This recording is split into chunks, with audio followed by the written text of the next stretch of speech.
tous et bienvenue dans cette vidéo de mécanique qui poursuit le cours sur les changements de référentiel. Donc dans un premier temps, on s'était intéressé à décrire le mouvement d'un point depuis plusieurs référentiels et on avait vu qu'on avait été amené à écrire les lois de composition des vitesses et des accélérations. Donc là, on va faire une toute petite pause dans ce cours pour s'intéresser à quelque chose de très spécifique qui est une application de ce qu'on vient de voir, qui est la transformation de Galilée. Alors qu'est-ce que c'est que la transformation de Galilée ? Eh bien, on va s'intéresser à un ensemble de référentiels qu'on appelle les référentiels galiléens. Alors vous savez, un référentiel galiléen, c'est un référentiel dans lequel le principe d'inertie s'applique, c'est-à-dire c'est un référentiel dans lequel tout corps pseudo-isolé, c'est-à-dire un corps sur lequel la somme des forces qui s'exercent est nulle, eh bien, dans un référentiel galiléen, tout corps pseudo-isolé est soumis à un mouvement de translation rectiligne uniforme, ou bien est immobile, ce qui est un cas particulier à vitesse nulle. Donc si un référentiel est tel que le principe d'inertie s'applique, c'est-à-dire que ce que je viens de dire est vérifié, alors on l'appelle référentiel galiléen. Et on sait en fait qu'il existe une infinité de référentiels galiléens, mais qui sont tous, les uns par rapport aux autres, en translation rectiligne uniforme.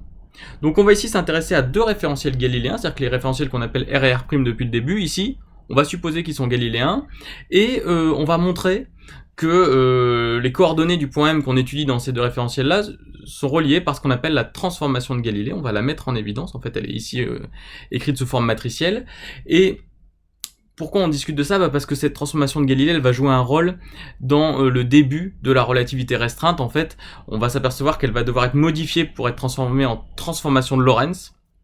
Et donc, on va pas bien sûr détailler le cours de relativité restreinte, mais quand même pour donner une idée un petit peu de ce qui se joue derrière, on va parler un petit peu de ça tout de suite.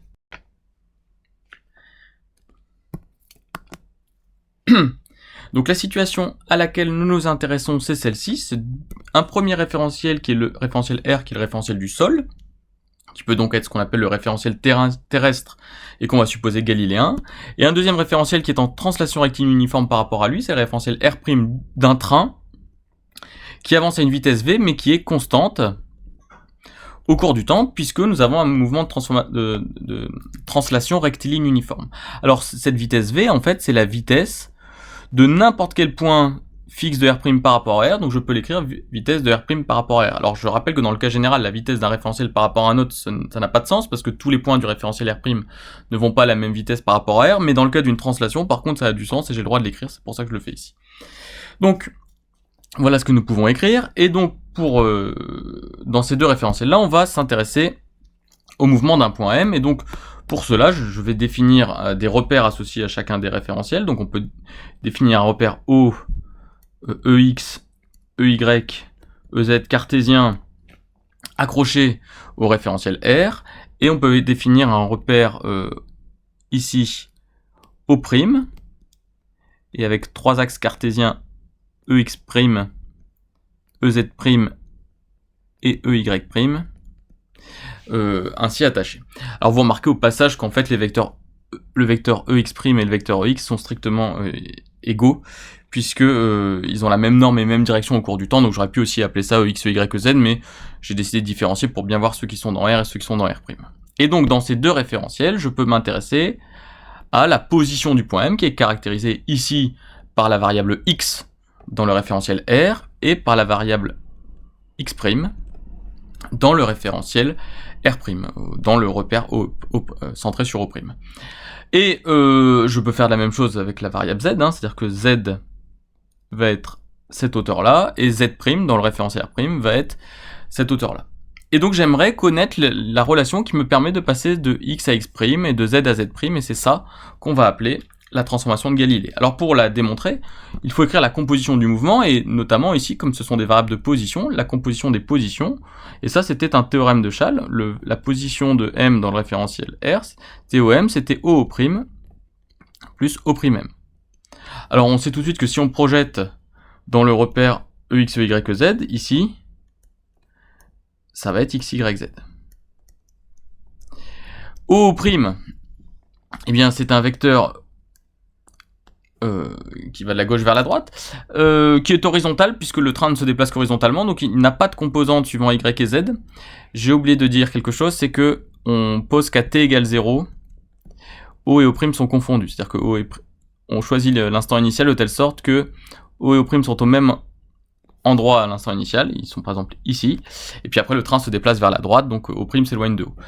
Mais il ne s'éloigne qu'horizontalement, donc suivant y et z, le vecteur O' n'a pas de composante, et suivant X, il a une certaine composante que je ne connais pas, que je nomme grand X. Et O'M, eh bien c'est le vecteur O'M, pour aller de O'M à M, j'avance de X' suivant EX', ou suivant EX, puisqu'ils sont égaux, de Y' suivant EY', et de Z' suivant EZ'. Donc ça, c'est la relation de transformation. Le seul problème, c'est que je ne connais pas X, et donc je vais le chercher. Alors X, en fait, on voit bien que pour le trouver, il évolue en fonction du temps, et pour le trouver, je vais juste avoir besoin de l'expression de la vitesse du train. Puisque V, de R' par rapport à R, qui est égal à V, c'est ce qu'on a appelé dans ce cours la vitesse d'entraînement du point M. C'était aussi la vitesse du point O' appartenant à R' par rapport à R. Ça, c'est comme ça que nous avons défini la vitesse d'entraînement. Et donc, par définition, c'est d de O' sur dt dans R. Autrement dit, d de O' sur dt dans R, c'est aussi x point 0, 0, puisque le O', je reprends la valeur de O' qui est ici. Et donc ça, c'est égal à V. Et c'est donc égal à V porté par EX, et qui est constant. On en déduit que x point égale V, et donc, qui est constant, x égale V fois t, plus x à l'instant initial, mais on nous a dit que O' et O sont confondus à l'instant initial, donc x à l'instant initial vaut 0, car O' et O sont confondus à t égale 0. Autrement dit, x égale V fois t. Et donc, si on reprend le vecteur x, y, z, il est égal à vt 0, 0 plus x', y', z'. Et ça, c'est la transformation de Galilée. Je peux y rajouter le temps. Parce que finalement, ce qui va repérer vraiment un point, c'est sa position dans l'espace et sa position dans le temps. Mais, alors le temps, je ne vais pas le mettre ici tout de suite. Qu'est-ce qu'on peut dire quand on regarde le point M à un certain instant dans le référentiel R, alors je vais revenir ici, quand les observateurs du référentiel R observent le point M, ils peuvent noter à quel instant ils observent le point M. Et les observateurs du référentiel R', quand ils observent le point M, alors imaginons que le point M, c'est une flamme qui vient de s'allumer, une bougie qui vient de s'allumer, un briquet qu'on vient d'enclencher. Eh bien, ils peuvent noter l'instant T', auquel ce briquet vient d'être enclenché. Mais clairement, de ce qu'on a l'habitude de faire en mécanique, si les observateurs ici ont une horloge et que les observateurs ici ont une horloge qui ont été réglées de la même manière au début, on va noter l'instant d'enclenchement de la bougie, T égale T'. Le temps s'écoule de la même manière dans R et dans R'. Ça nous a jamais posé de problème en mécanique classique de penser ce genre de choses. Donc, on a T égale T'. C'est ce qu'on appelle le phénomène de simultanéité entre les différents référentiels. Simultanéité entre les différents référentiels. Un événement qui se passe à un certain instant dans un référentiel se passe au même instant dans un autre référentiel galiléen.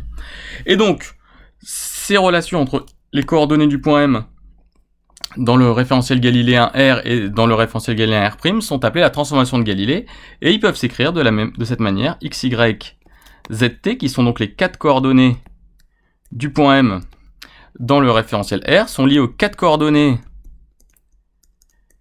du point M dans le référentiel R' par une matrice de changement de base. Donc x égale x' plus v fois t. Donc là, au passage, je ne l'ai pas écrit, mais ça c'est x' plus v fois t. Y c'est y', z c'est z', et donc on a ce vecteur-là. Donc x c'est x' plus v fois t, y c'est y', et z c'est z'. Et la quatrième coordonnée qu'on vient de rajouter, t, c'est t'. Donc là, ça s'écrit comment ? X égale x' plus vt, donc 0, 0, v. Y égale y', donc je vais juste avoir un 1 sur la diagonale. Pareil pour z, qui est égal à z', et pareil pour t, qui est égal à t'. Et ça, c'est ce qu'on appelle la transformation de Galilée. Et c'est le principe de relativité galiléenne qui dit que quand on a deux référentiels galiléens, eh bien les lois de la physique s'appliquent de manière identique dans ces deux référentiels, et on peut passer des coordonnées d'un point dans un référentiel à celle d'un autre par la transformation de Galilée. Et en fait, on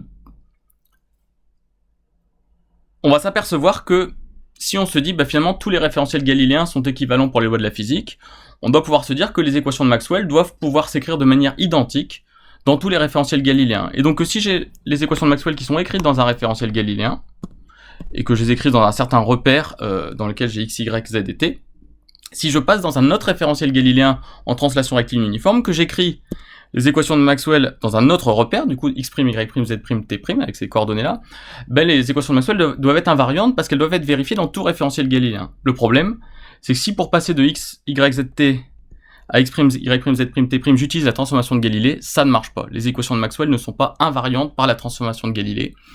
Et en fait, il va falloir remplacer cette transformation de Galilée par une autre transformation, qu'on appelle la transformation de Lorentz. Mais une des conséquences très bizarres de la transformation de Lorentz, c'est que t est différent de t'. Alors ça, on va pas l'écrire ici parce qu'on va pas se mettre dans le cadre de la transformation de Lorentz, mais sachez que quand on va passer en transformation de Lorentz, le temps ne va pas s'écouler de la même manière dans tous les référentiels, et ça va être un des points de départ de la relativité restreinte d'Einstein. Alors, je ne vais pas vous expliquer la relativité restreinte d'Einstein ici en 5 minutes, par contre je vais vous donner une petite référence très intéressante. Il y a un petit texte qu'on peut trouver sur Wikipédia sur l'introduction de la relativité restreinte, établie par Albert Einstein en 1905. Et si vous avez envie d'essayer de comprendre les principes sous-jacents, sans équations, sans trop d'équations, enfin même sans équations du tout, vous avez une chaîne YouTube qui est géniale, qui s'appelle Les Idées Froides.